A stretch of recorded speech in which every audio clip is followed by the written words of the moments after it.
V minulotýždňovej reportáži sme vás informovali o všetkom, čo sa udialo na podujatí majstrovstiev Slovenska pretekov automobilov do vrchu na Jankovom vršku. Po nich ostal jazdcom iba týždeň na regeneráciu síl či oprav vozidiel a už cez víkend opäť pokračoval seriál ďalšou dvojicou pretekov na Dobšinskom kopci. Tu na východe Slovenska súťažiaci bojovali v rámci podujatia zaradeného do majstrovstiev Slovenska, ale aj Čiech a samozrejme aj novovzniknutom národnom pohári PAV. Iba pár dní pred štartom Dobšinského kopca dokončili cestári nový asfaltový povrch na 6810 metrov dlhej trati. Ten už vopred dával tušiť, že prítomní diváci sa môžu tešiť na výborné výkony súťažiacich. Tí sa v Dobšinej stretli, tak ako sme už z minulosti zvyknutí, v hojnom počte a samozrejme nechýbala kompletná slovenská, ale ani česká kopciarska špička.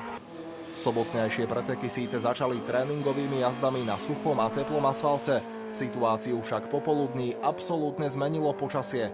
To sa menilo z minúty na minútu, raz svietilo slnko, hneď zase z oblohy padali na trať prívaly vody. Tie odsúvali do úzadia formulové špeciály, ktoré majú poháňanú iba zadnú nápravu a samozrejme zvýhodňovali plechové vozidlá s pohonom všetkých kolies. Napriek tomu počas celého dňa, nehľadiac na vodu na trati, jazdil medzi najrýchlejšími Jaro Krajči. Jaro sa nikdy netajil faktom, že Dobšina je jeho obľúbenou traťou a toto aj svojou jazdou potvrdzoval. Do cieľa druhej ostrej jazdy však dorazil s predným kolesom, ktoré nestálo tak, ako je zvykom. Neuhla sa mi jedna sada gum počas trate, asi 500 metrov pred cieľom. Taký je pretek, trošku som ju lízol a zlomilo sa rameno. V rámci podujatia zaradeného do slovenského šampionátu sa v sobotu po spočítaní oboch súťažných jazd na 5. mieste umiestnil nestarnúci Jozef Béreš starší, ktorý v Dobšinej divákov potešil v spolupráci s vozidlom Audi Quattro. Na pretekoch však kolovala fáma, že Joži chce Audi predať. Pravda je taká, že ja to predávam odjak živa.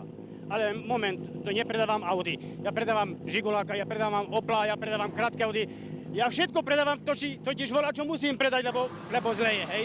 Takže to neznamená, že idem skončiť, alebo také dačo. Chcem predať, lebo máme veľa auta a máme málo peniaz.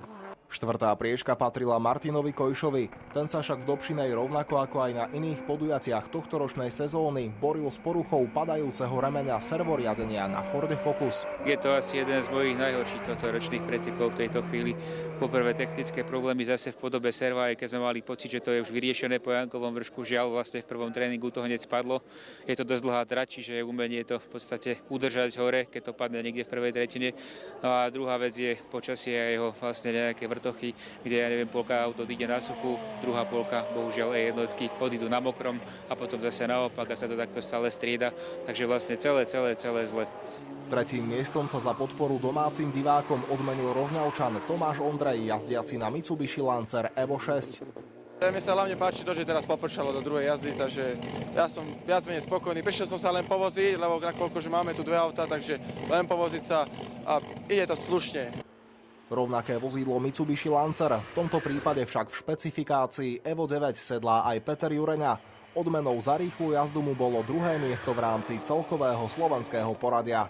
Tento rok auto funguje, pretože prešli sme na nový druh pneumatík a vidíme, že to svedčí tomu autu. Konštrukcia tomu vyhovuje, pretože je to ťažké výkonné auto a vlastne na aute sa nič významné nerobilo, pretože výkon je stále ten istý, bežné repasie a ja to dávam len tým pneumatikom. Prešovčan Igor Drotár vie, ako vyťažiť z vody na trati maximum. V sobotu na takmer 7 km dlhej trati so svojím Subaru Impreza VRC dominoval a vyhral.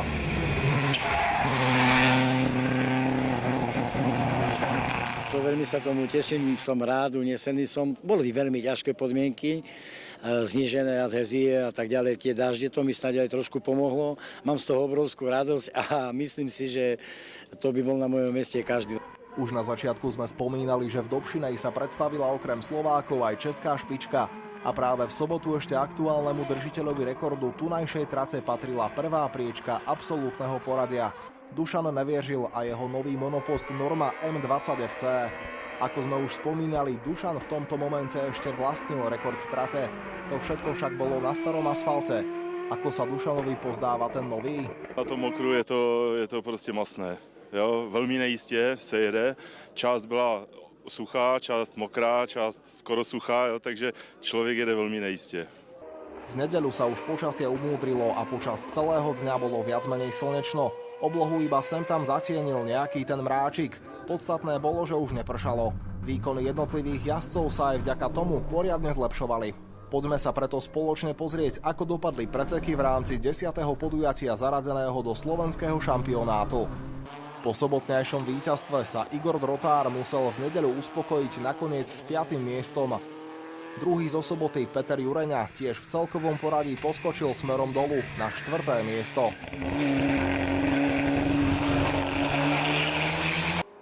Jozef Béreš starší si oproti už spomínanej dvojici polepšil a v nedeľu mu patril v Dobšinej bronz. Martin Kojš zdá sa zase vyriešil problémy so štrajkujúcim remeňom a odmenou mu bola strieborná priečka.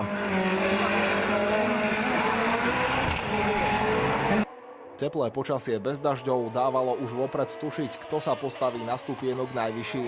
Samozrejme to bol Andrej Krajči s formulou F3000 Lola 9650.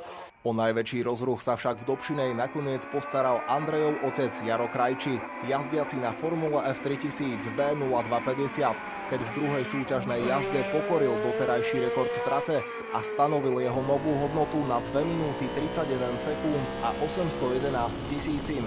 Samozrejme sa Jaro týmto výkonom zaradil v nedeľu aj na prvé miesto absolútneho poradia. S takýmito vydarenými pretekmi bol samozrejme spokojný aj ich riaditeľ. Tak je to premiéra na novom asfalte, veľmi sme sa báli, jak to bude šmykať. Menili sa to aj podmienky, bolo aj slnečno, ale žiaľ, nesklamalo nás to počasenie toho roku a znova prišla búrka. Chvála Bohu, jazdci to zvládli perfektne, takže zatiaľ veľká spokojnosť. Seriál majstrovstiev Slovenskej republiky pretekov automobilov do vrchu bude pokračovať predposlednými dvojpretekmi počas 2. septembrového víkendu na podujatí v Poľskom Zaluži.